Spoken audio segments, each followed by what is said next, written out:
Welcome back to my studio. Today we're going to look at some painting tips that include brushwork and color, and more particularly how to get that lovely glare on sea water.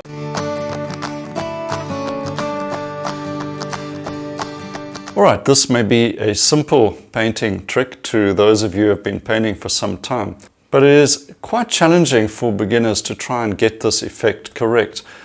You want that strong glare, but you want clean color notes. You don't want any muddy color. And what colors do you use? How do you actually get that strong light effect?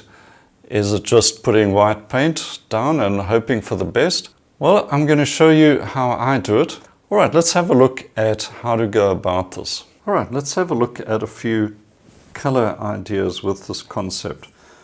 Now we know that the color of sunlight is yellow, and to get that bright glare on the water we'll be using a very light yellow, not pure white, because as you can see over here, white is quite a cold color. So we'll be adding some yellow or yellow ochre to that, just a little for the brightest lights. But we're still thinking of the concept of warm color, warm sunlight, and that must contrast for the most effect against its complementary color. And the yellow range is going to be complemented by the violet range of colors. Also, the coolest color on a sunny day, we're talking about the blue range of colors. So the blue-violet range is going to make the yellow ochres, yellow-orange colors all stand out a lot more. So we want to put these colors next to each other to get the biggest effect, the biggest pop, and that strong light effect. Another factor to consider is also the values, the lights and darks. If you're looking at this color wheel, we've got the light values, the values for sunlight, and we've got the shadow values on this side. Now all of these values are found in colors, of course. The yellow there would be a light yellow, somewhere around here would be its value, and as a color there it is in its saturated form. Now it goes without saying that if you put light against dark, like so, these values next to each other, you're going to get a strong light effect. The light is going to look even stronger against a dark. So that's really the idea behind it. Warm against cool and light against dark will give you the strongest effect of a glare on water. Right, I'm working in oils, and basic process is start with the darks, and that's just what we want to do to create this light effect. So using a bit of ultramarine, little touch of alizarin crimson, and a little bit of dilutant. I'm using the Zest dilutant to get this first layer in, using a bristle brush and just scrubbing in pretty quickly. Not from any particular reference, just a basic beach foreground and the sea and a little bit of sky. So I've used some burnt sienna, alizarin to get a dark foreground, but that's just part of the process of setting this up for the lights later on. Bring in a little bit of white and red light to get that wet sand effect as I start transitioning the beach into the sea. Now the second stage is bringing in your lights. Go straight to the sky. In this case, that's a very simple rectangle, just using titanium white and some of that deep yellow. I'm painting in oils, but this applies equally to acrylics. Now with a tissue, I'm just wiping some of the wet underlayer And that just helps to get a bit of extra grip on some thick paint that I'm going to bring in a bit later. Now just getting some variety. The sky will be reflecting in the distant water and creating some more opaque color notes, cerulean and white. In this case, maybe just a little too much of that, and I'll go over it with some darks later on. But for now, I keep on and setting up the transition here for some water on the sand, and then re-establishing the darks. I always find that you tend to lose the darks a bit as you get into the middle and light value colors. So with ultramarine, a little bit of that burnt sienna and alizarin as well, get those darks in. And you can see how this sort of transparency in the thin paint here is getting the sort of the impression of water receding over that sand. So these darks, as I explained earlier, are the essential ingredient to get a real pop of light.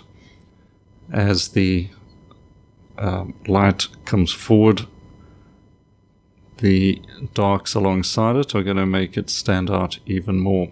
And that's the basic concept of getting the impression of a strong glare. You can refine this process, or you can loose and quick, as I'm doing here. This is very quick I'm doing. I would probably spend a lot more time on it, and a quick demonstration for you of these concepts. But the principles remain the same. Thick paint, thick light paint, some white warmed up with yellow over the thinner dark paint. And that's the concept. So now you've got to use a bit of creativity, add a few lights, just try and transition this strong light into the foreground, break it up, keep it a little bit erratic, a little bit spontaneous, just play around with it. There is no set template to this now. Now you have to go with your impressions, your expressive side, the creative part.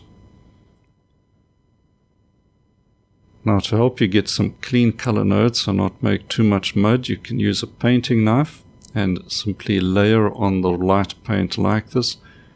This helps to get a really clean, thick layer of paint very easily. Still keep an eye on your painting knife that you haven't picked up any dirty paint underneath.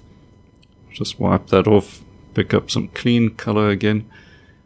So I either drag the painting knife from left to right or up and down as well, and that creates a variety of shape. And that's all important with a painting knife, otherwise it can get a little repetitive if every shape is the same. Now using more of the edge of the knife to get these little spots and zings of light on the cooler dark layers underneath. Of course suggesting the little ripples of water and little highlights. Now I want to create an impression of water, or the highlights of water showing up over the sand. So a few lights as well, and I'll bring in some blue as well to try and suggest water over the sand.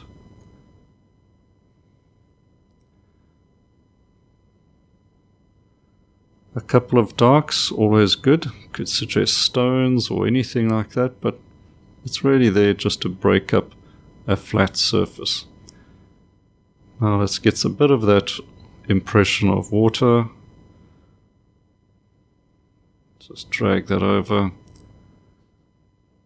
Throw in a few highlights into that as well, to take that highlight forward.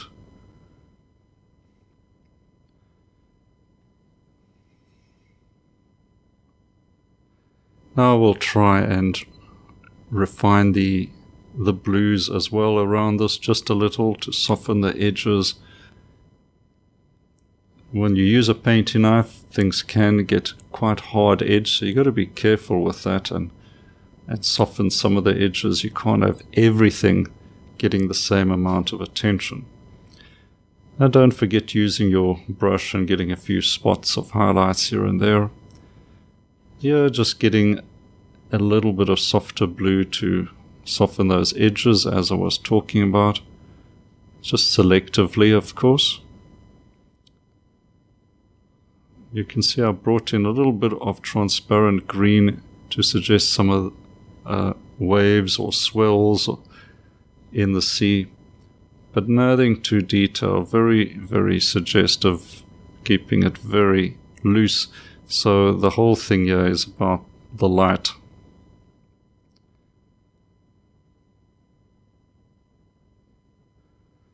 I think what's missing is just get a suggestion of sun, very bright and glaring sun, but what I need are some figures.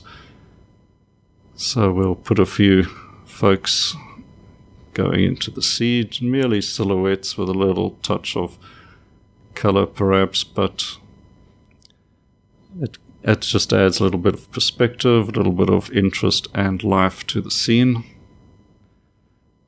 So it's either one or it's three, it's never two, so that's all part of the idea of asymmetry, I think. So 3 looks better than 2. And that's it. A nice quick little impression. Maybe is something you could do on plein air. Go down to the beach early in the morning and do a quick study like this.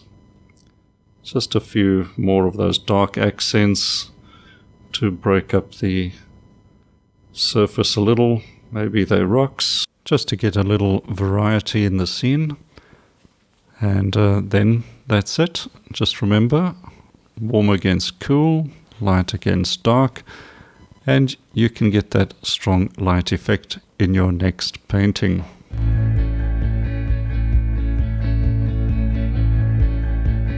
Well, I hope there were some useful tips there that you can apply to your next painting. If you're painting a seascape or even a river scene or maybe a lake, there's going to be some of that strong glare on the water. And these are simple techniques you can use to help you create that special effect. Now don't forget, there's a free painting course for you up here. Go along and enroll there. And then don't forget to subscribe to this channel, hit the notifications so you don't miss the next video, and have a look at all the other courses I've got available on my website. There's plenty there for oil painters, acrylics, gouache, watercolor, pastels, quite a lot to play around with. All right, I hope you enjoyed that, and until next time, happy painting.